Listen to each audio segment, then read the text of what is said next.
Hello, welcome back to Cracking the Cryptic. Now, if you are familiar with the channel, and you may not be, some people have clearly only tuned in recently and sometimes express surprise at, oh, CTC have posted a new video. Well, each of Simon and I post a new video every day. We have done for a number of years now, well over 3 years. And if you have been with the channel for a while, you may be aware that I had builders next door for about 18 months, might have been a bit longer than that. And thankfully they stopped building. I thought I saw people moving in to their creation next door a couple of days ago, but incredibly today there are noises again. I think it's probably a guy, one DIY guy with a hammer, going at it hammer and hammer. And yeah, he's making a bit of noise, so that will probably intrude at some point because he's been going for about an hour and it just keeps on happening. So nonetheless, I'm going to try and record a video anyway. Do want to mention that coming up on Patreon on the 1st of next month, we will have some new contents, a new reward Sudoku hunt of some sort, and I think we may be looking for sea monsters. That's just a little teaser. So do join us on Patreon. It won't be too difficult, I don't think, but we shall see. Don't know yet, actually. That's going to be coming up in due course. Now, also, of course, on Patreon, we will, at some point within the next week, have solution videos to last month's Planet Suite. We will also have somewhere on the channel the Roll of Honour arising from that, which has been compiled. It just hasn't been turned into a video insert yet. So congratulations if you finished that. Now, what else do we have going on? We've got all our apps. We've got Sven SUDOKU PAD. Happy birthday, Sven, this week. We've got, I don't know what else, loads going on, always around the channel, merchandise and what have you. But the first link is to this puzzle from Jadawo, who's done a number of excellent puzzles before. And this one has a relatively simple rule set, which is good. In fact, it uses a variant that turns up regularly in the Sudoku Grand Prix and the World Sudoku Championship type puzzles, but we don't often see it. And it's called either outside Sudoku or frame Sudoku. So these numbers outside the grid. Okay, let's do the rules now. We're going to be using normal Sudoku rules, so we're putting 1 to 9 in every row, column and 3 by 3 box. Now, a digit outside the grid must be inserted in one of the first 3 cells of the row or column as seen from that direction. So don't read these as 2-digit numbers. You may have thought, there's clearly a lot of square numbers in this puzzle. A 25, a 16, a 49, a 1. That's totally not the case. Well, 1 is still a square number, but these are not 2 and 5. Sorry, they're not 25. That is a 2 and a 5, each of which must appear in one of those 3 cells. 4 or 6 must appear in one of those 3. So that's how the outside rules work. Neighbouring digits along a green line, this is the normal German whisper rule, must have a difference of at least 5. So you could have 1 and 9 there, or 1 and 6, but you couldn't have 2 and 6 because they're too close together as digits. So those are the rules. That's all we get. It's a surprisingly sparse grid. Normally you could be solving an outside Sudoku and you would have most possible locations outside the grid populated with a number of digits, but here very sparsely populated. So I think the German whispers are going to be doing a fair amount of heavy lifting, although they're quite short and they have diagonal pieces. I don't know. Interesting. Give it a try on the link under the video. I am going to reset my clock and try the puzzle now. Let's get cracking. So, where do we start with this? Right, there's a lot of 4-6 clues, and if you look at them, there's a lovely pattern to them. Yes, okay, so this 4-6 clue down here is saying that 4 and 6, this is how I would fill it in if I was in a competition. I'd kind of make some marking across these 3 cells to indicate that 4 and 6 must be there.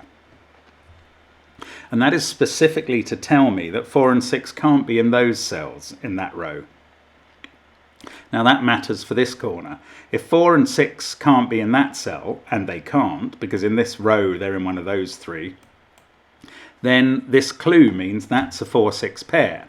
and now this cell can't be 4 or 6, and this cell's a 4-6 pair, you'll notice one of them has just clipped the green line there, and that's very interesting. But let's keep going around the grid. This can't be 4 or 6 because of that pair, so from the clue at the top, that's a 4-6 pair, and now that can't be 4 or 6, and this becomes a 4-6 pair. So a good time to introduce you to our corner mark situation. If I was to put, and I might, that 2 and 8 in the corners there, that indicates that those are the 3 positions within this box in which 2 and 8 could appear. If I put numbers in the center of a square, those are candidates, the only possible candidates within that cell. And right, here's a good technique for outside Sudoku. So that 2-8 marking will coincide with a potential 2-7 marking along here. Once you get a coincidence of places which are indicated within the same box, by which I mean the 2 clue in row 7 and the 2 clue in column 9, then they must meet at a 2 here. So this top clue is saying that 2's in one of those cells. This bottom 2 is saying 2's in one of those. Clearly the only way that they can coincide is by having a 2 here. So 8 is now confined to one of those, 7 to one of those. We've got the same situation up here with the number 5. It's got to be in one of those 3 and one of those 3. So we can fill it in there, and then we know that 3 is in one of those 2 and 2 is in one of those. Now, there aren't that many outside clues left. We've got a 1-6 pair here and a 4-9 pair here. So I'm going to mark them up before I go looking at this. We've got a 6 in one of those 2 cells. Can't be there because of that 4-6 pair. Then there's a 1 in one of those 3. I'm sometimes reluctant to pencil mark or corner mark digits in 3 possible cells within a box because it's not very restrictive, but in this case I think it can be very helpful. So we've got 4 or 9 in one of those, we've got a 1 in one of those, a 5 in one of these, but it can't be on the German Whisper. We haven't got to the German Whisper yet. This is the perfect occasion to get to it. Now we've marked up all the outside clues. German Whispers. I know 3 things about German Whispers that are always worth rehearsing at the beginning of a German Whispers puzzle. One is that 5 can never appear on a green line because its neighbour could never be a Sudoku digit and have this difference of 5 or more. The second thing is that digits along a line will alternate between higher than 5 and lower than 5, and it's our job to find out which is which. So along this line, for instance, if that's high, that'll be low, that'll be high, that'll be low, that'll be high. Now I don't know which way they're going to go. The third thing that I do also know about German Whisper lines is that 4 and 6 are traditionally very difficult to place because they only have one possible neighbour. 4 can only be next to 9 and 6 can only be next to 1. So neither of those digits could sit in this cell because its 2 neighbours can't be the same by Sudoku rules. So anyway, that is 4 or 6. This is 1 or 9. Because it must be. But then 1 and 9 have the most possible freedom. And if I was to mark up this cell based just on that being a 1 or a 9, unfortunately I would have to write 1, 2, 3, 4, 6, 7, 8, 9 into it, which I'm reluctant to do. That's too much pencil marking even for me. Now we've got this line down here which also has a 4, 6 on, because there is a lot of symmetry in this puzzle as we've already observed. So I'm going to colour these, but I'm not going to use purple or green because I don't know how this interacts with purple and green at the top, or indeed if it does at all. So I'm going to make this yellow and red. What I'd like to do is turn all of these lines, including the middle one, blue and orange, blue for low and orange for high, because then I'll have a good clue what's going on. But as it is, this is a 1 or a 9 being next to a 4 or a 6. Very analogous to this. And then we're a bit stuck. What do we do next? I don't know. Need to think of something. Right.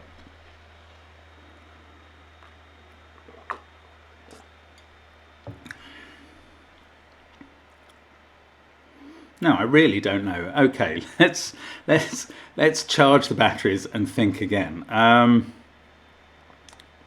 Ah, that is in one of those two cells, so it's in one of those three. It's also in one of these two. Is there a reason that those two can't be the same? It's not obvious to me. Ah, here's something interesting. There's a reason that those two, well, okay, there's two reasons those two can't be the same. The simpler one is because this can't be a 4 or a 6 because of that pair. I hadn't thought of that.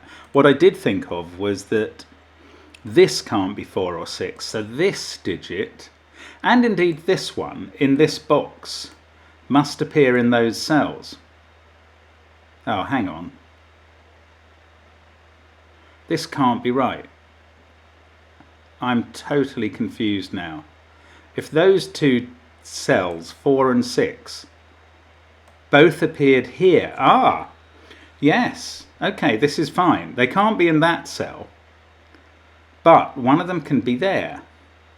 This must be red because yellow 4 or 6 is there, and this is the other colour. I suppose by the same token that one's green.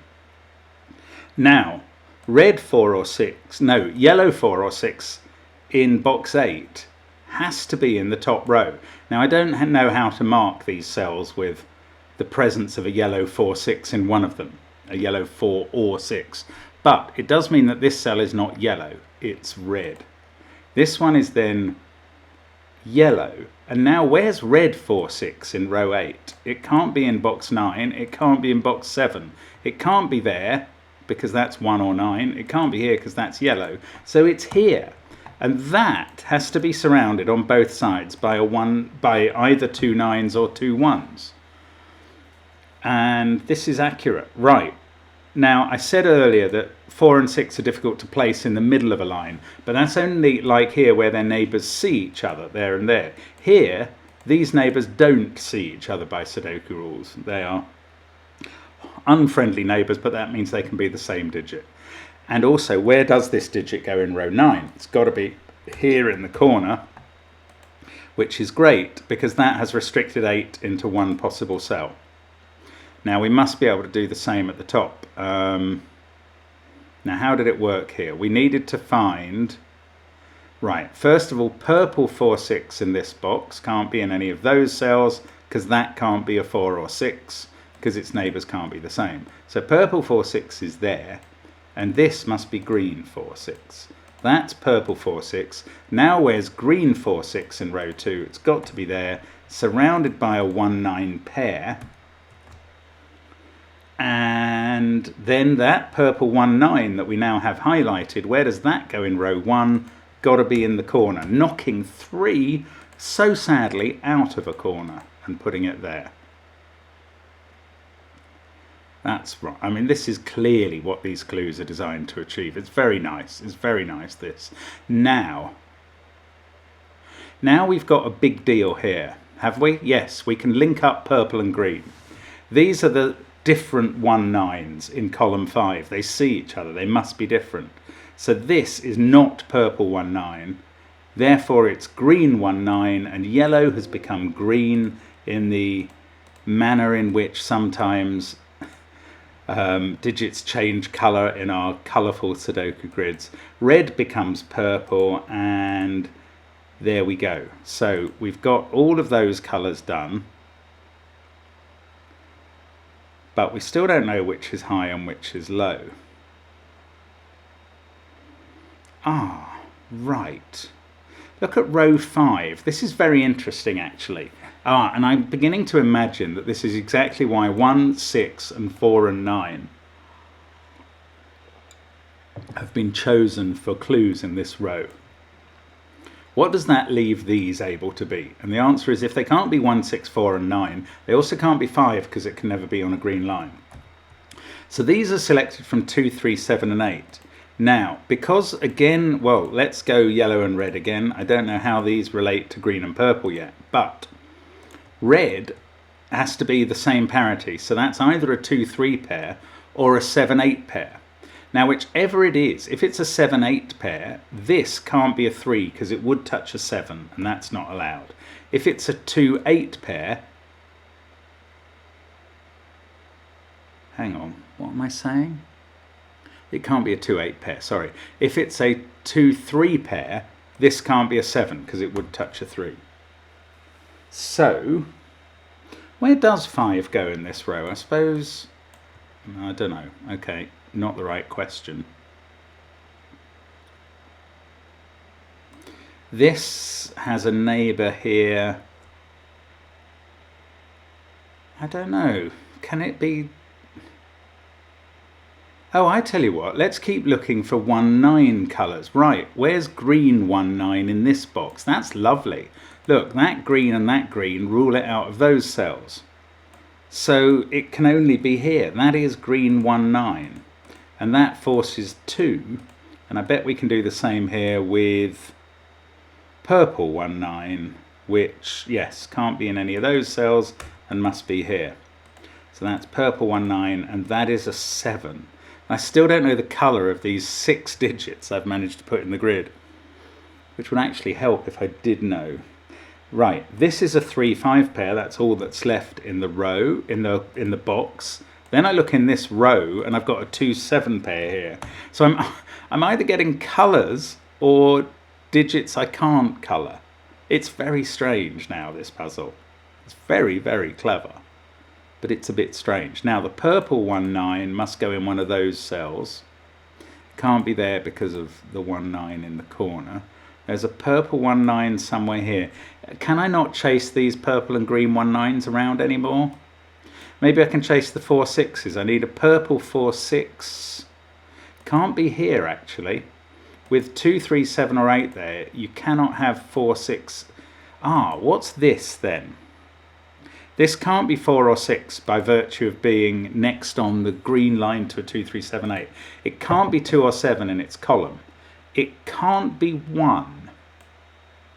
It can't be 5 because it's on a green line. I think we're left with 3, 8 and 9. So I've ruled out 4, 6 and 5 on the line. 2 and 7 in the column, 1 in the box, yes.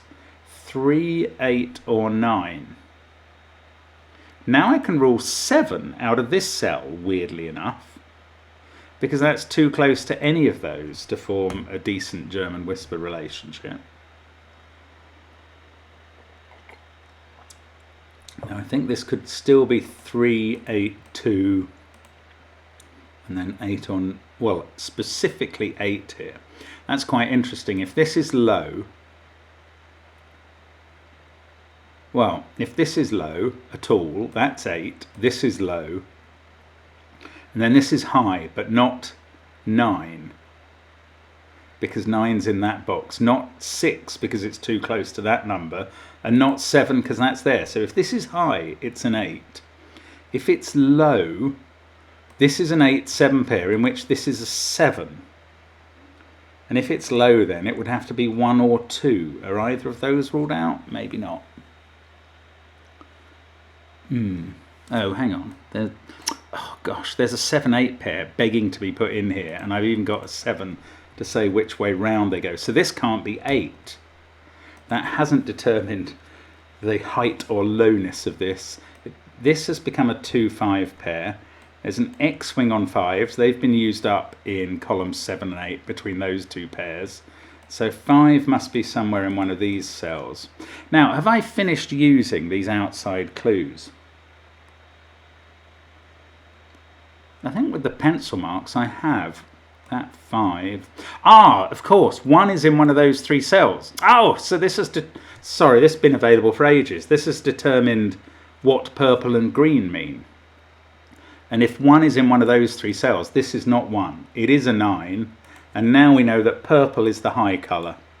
So we'll change purple to orange because I feel more comfortable knowing that is high. Green becomes blue. And now I can just go through the marked up cells, changing them to their relevant high. Oh, that didn't work. There we go. Changing them to their relevant high number out of 1, 4, 6, 9. It is only, I think, 1, 9 pairs and 4, 6 pairs that I've marked up so far. So there we go. That's quite a quick way. We've got a lot of digits in the grid suddenly.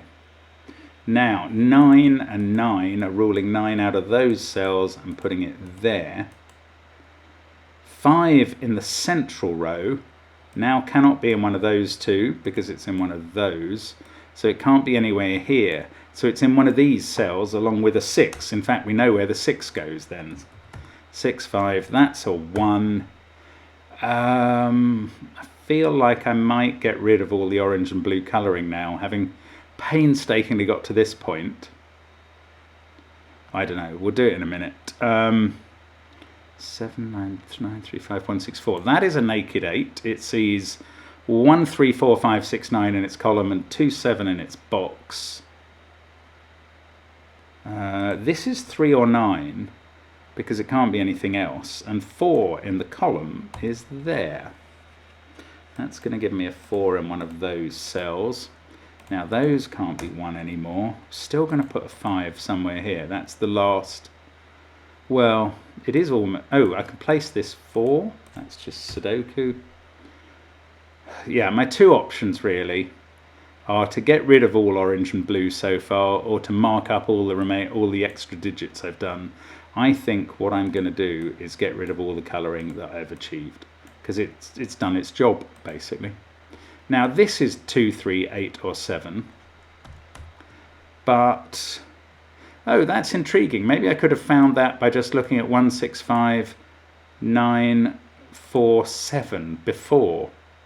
I don't know if they've always been available, but that makes this a 2, 3, 7, 8 quad. Now, if that's a 2, 3 pair, that's 8. This would be 7, and it can't be. Oh yes, I see. There's a 2, 3, 8 triple there, so I can place 7 in this middle row. Now I know the height, the highness and lowness of red and yellow, and I can just fill in most of the numbers. We get down to 1 or 2 here, and now I can get rid of those colours because we've done all our colouring. Excellent. That's become a 3. So I've fully filled in the whispers. I've fully marked up at the very least the outside clues, and I mean I feel like I'm sort of finishing off for the rest. That's an 8, 9 pair. This is an I-wing. That's a 9. This is a 3 and a 5. Let's look at the final column because symmetry suggests we might need to. Yes, that's a 5, 7 pair because there's a 3 in the box. We do get 3 in the last corner, and party time for 3, losing its religion in the corner. Now 5, 7, 9, 4, 3, 6 is there. That's just Sudoku. 8 must be in one of these cells. I think this has to be an 8. Oh, in fact, this whole column's done. I just hadn't noticed. Right, 5 there. That gives 2 near the top. 1 on the whisper, which I claimed I had fully marked up, and I hadn't finished that digit. 8 there. 7 and 1. This is a nice puzzle, and it's coming out for us now. 2, 5, 7 triple there. 2 and 7 we can see. 3, 8, 6 here. That's a naked 3. With a 6, 8 pair there because it can see that 8 and 6. That's how I know that. Now we've still got this pair at the bottom. 6, 1, 9, 5. Let's just do this by corner marks. 7 in one of those, 2 in one of those, 4 in one of those, 3 I don't know, 8 in one of those, and then 3 could be anywhere there. Okay, the corner marking system didn't work. Oh, this is weird. Okay. But remember, 5's in one of those two in this box, and therefore it can't be in any of those. It can't be there. That hasn't resolved this chocolate teapot triple. 3, 4, 1, 6. Wow. This isn't giving itself away to me. Right, 1 and 4. Oh, I can place 1 in the central box. It's the last one in the grid. It's not going to actually help anything else if that's the case. But 3 is in one of those. 6. Have I created an X-wing that I can't see? Probably. 8 doesn't help. 1, 3, 8, 6, 4. This is 2, 5, 7. It can't be 5. Oh, this is naked. That's weird. this is the cell, 1386 in the column, 4 in the row, 27 in the box. You're left with 5 and 9, but the outside clue at the bottom says it can't be 5. So that is a 9, and I think that's going to get everything done. Fixes 8 in rows 4, 6. That fixes 2 in the same rows, 7 in the same rows, 5 in the same rows. And look, almost all of columns 1, 2, 3, 7, 8, 9 are now done. This has become a 4, 5 pair. This is a 3, 6 pair. I thought I was going to see all this getting resolved. This is 4 or 5. Actually, I could have converted these corner marks to center marks. Why don't I do that now? 2, 5, 7, 3, 7, and that makes it clearer for me what we're looking at. And what we're looking at is a 4, 5 pair in the column, and we're not, because of this 5 clue that I somehow keep forgetting at the bottom. That has to be the 5 because it's in one of those 3 cells. That cannot be a 5. So there we go. We get a 5 here. That fixes the last bits in column 2. These can't be 3 since we've done that. So that's 8, 4. I know there's an 8 up there. 3, 6. Now I just have a triple at the bottom to fix. 2 there. 7, 3. And a triple at the top. 2, 7, 5 to finish in a German whisper puzzle feels appropriate. And that is a great puzzle. Well done, Jodawo. That's good fun. Yeah, if you had a go at that, and it was quite approachable, I bet you enjoyed it at some point, because the 4-6 revelation was nice at the very beginning. Then all the reasons for things like 1, 6, 4, 9 and the overlapping write-in digits. It was very educational about outside Sudoku, but it was very good generally, and always grateful to receive and solve puzzles like that. Thanks very much for watching. As always, we will be back with 2 more videos tomorrow to my delight, and we'll see you then. Bye for now.